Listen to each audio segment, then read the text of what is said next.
the heart of an ordinary town, on a street lined with maple trees, stood an old house with peeling paint and foreboding air. The house had been empty for years, a subject of local legends and whispering tales. But one day, a young man named Ethan, unaware of its sinister reputation, moved in, seeking solitude and a fresh start. Ethan's new room was peculiar. The walls were adorned with old, faded wallpaper, depicting unsettling twisted patterns that seemed to shift and writhe in the dim light. An antique mirror stood in the corner, its surface cloudy and speckled with age. The room felt unnaturally cold, and a faint, unidentifiable odor lingered in the air. From the first night, Ethan was plagued by a reoccurring nightmare. It always began with him lying in his bed, the room bathed in an eerie greenish light. The wallpaper patterns would come alive, forming grotesque faces that whispered his name.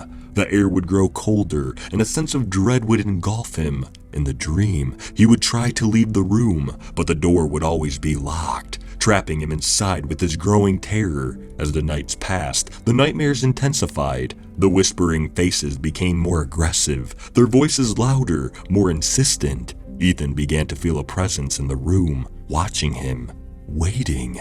He would wake up drenched in sweat, his heart pounding, the after images of the nightmare lingering in his mind. Ethan tried everything to stop the nightmares, changing the furniture, repainting the walls, even placing charms and talismans around the room. But nothing worked. The dreams persisted, each one more vivid and terrifying than the last. One night, the nightmare took a sinister turn. In his dream, Ethan saw the mirror's surface ripple like water, and a hand reach out from it, beckoning him. Paralyzed with fear, he watched as the figure emerged from the mirror, its features obscured by shadows. It whispered in a voice that chilled his soul, "Join me." Ethan awoke with a start. The room was freezing, and he could see his breath in the air. The greenish light from his nightmare bathed the room. Realizing this was no longer a dream, panic set in. He rushed to the door, but it wouldn't budge. He screamed for help, but no sound came from his throat.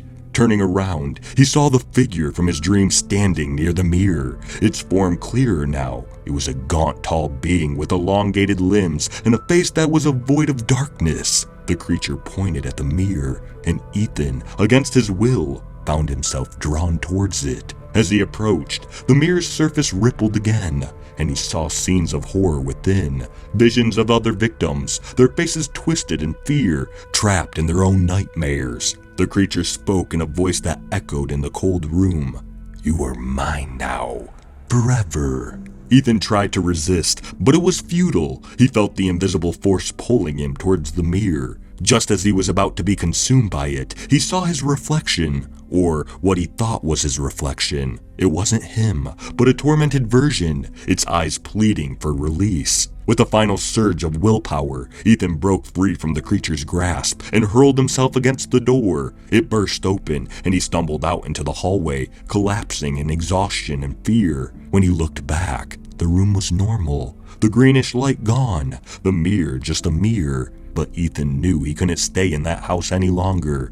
He left that very night, taking nothing with him, determined to put as much distance as possible between himself and that room. Weeks later, Ethan heard that the house had been demolished. He felt a sense of relief, hoping that the nightmare was finally over. But sometimes in the dead of night, he would wake up in a cold sweat, the echo of that sinister voice still whispering in his ears. And he would wonder if the nightmare had truly ended, or if it just begun. The room was gone, but the horrors lingered, a reminder that some nightmares are too real to be confined to sleep.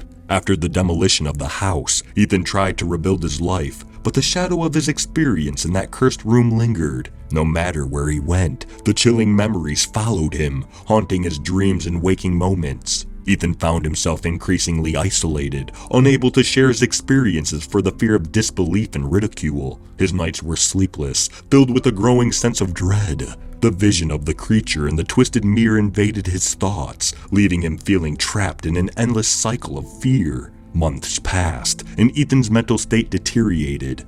He began seeing the haunted figures from his nightmares during the day, lurking in the corners or reflecting in windows. His reality was becoming indistinguishable from the horrors of his nightmares. One night, Ethan awoke to find his room bathed in the same eerie greenish light he remembered from the cursed room. The temperature dropped, and the familiar sense of dread enveloped him. He knew then that the nightmare had never left him. It had only been biding its time. The creature from the mirror appeared before him, more terrifying than ever. Its void-like face seemed to consume the light around it. Its voice was a cold whisper that echoed in the dark. "You cannot escape," it hissed. "You belong to the nightmare now." Ethan, driven by fear and desperation, made a decision. If he could not escape the nightmare, he would confront it. He lunged at the creature, but his hands passed through it, as if it was made of smoke. The creature's laughter was a sound that pierced his soul. "You cannot fight what is not real, yet more real than you can ever imagine," it taunted. The room began to spin, the walls melting into a vortex of shadows and faces. Ethan felt himself being pulled into the abyss, the creature's laughter ringing in his ears. As the darkness consumed him, Ethan realized the ultimate truth of his nightmare. It was not a haunting from the house. It was a manifestation of something far more ancient and malevolent, something that had chosen him as its vessel. Ethan's last thought was a wish for oblivion, a release from the endless nightmare. But even in death, the creature's voice followed him, whispering, "You are mine, in this life and beyond."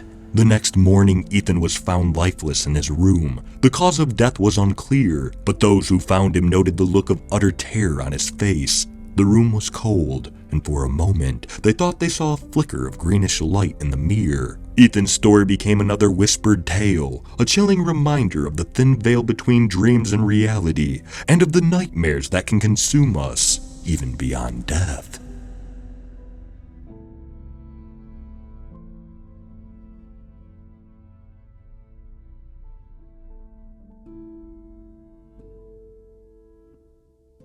Thank you for listening to My Room is Full of Nightmare Fuel. If you enjoyed this story, please leave a like. And if you enjoy hearing stories from me, please subscribe and become a resident of Hill Street and let me know how I'm doing in the comments. And I hope all of you have a fantastic night.